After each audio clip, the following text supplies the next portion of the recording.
Hello, my name is Amy Rofail with the Jerusalem Connection, and this is your Friday Red Alert Report. In our continuing discussion regarding BDS movements and anti-Semitic actions by media elite and academic elites in the West, I wanted to bring up a case in point that illustrates the actual opposite of their accusations, how the nation of Israel and the Jewish people are the foremost defender and protectors of human rights in the Middle East. The incident I want to bring up happened at the very end of July. There was a gay rights parade in Israel, and that parade was organized by people who wanted to celebrate their freedoms and their protections and celebrate their freedom of expression. Certainly folks from all walks of life in the state of Israel attended this parade. Now, whether or not you agree with the premise of the lifestyle choices of this parade organizer is beside the point. The issue is that this was marred by tragedy. A single Jewish extremist entered the crowd and stabbed 6 people. He mortally wounded one who succumbed to her injuries several days later. Law enforcement quickly acted to apprehend the suspect, and Benjamin Netanyahu quickly announced that he condemned this action and he was horrified by it, and that this by no means is how the nation or the people of Israel want to express their freedoms and protections, and that all people from all walks of life and choices are free to live in Israel and live their lives. So it is certain that the Israeli government, as well as the Israeli people, agree that no group of people, agree or disagree with them, deserve to be terrorized or killed or injured, especially at a point where they're celebrating their protections. The press surrounding this event was widespread, and several news outlets reported on this issue here in the States.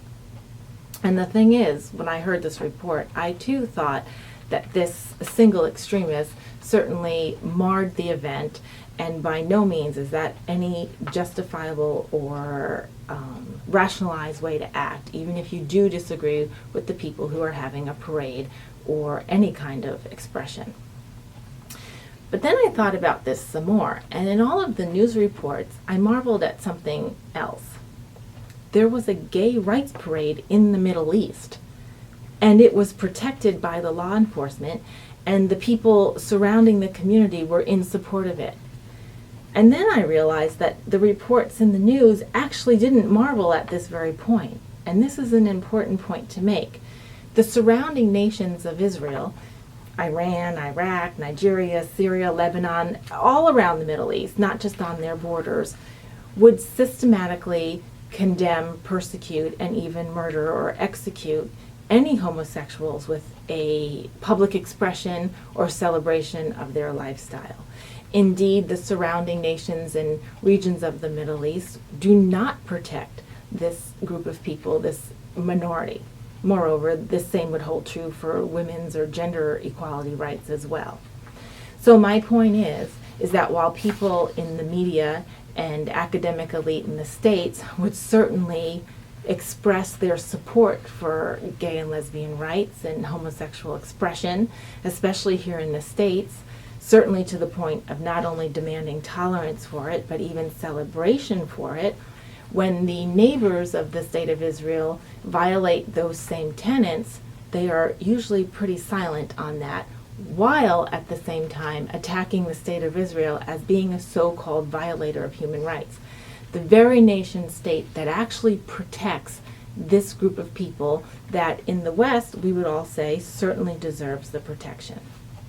And I bring this up to you as a case in point, as an illustrative fact that the nation state of Israel is indeed a foremost defender and protector of human rights inside its borders, and that the folks on the bordering nations and surrounding regions are the antithesis to this very legal and social precedent that they hold true in their nation.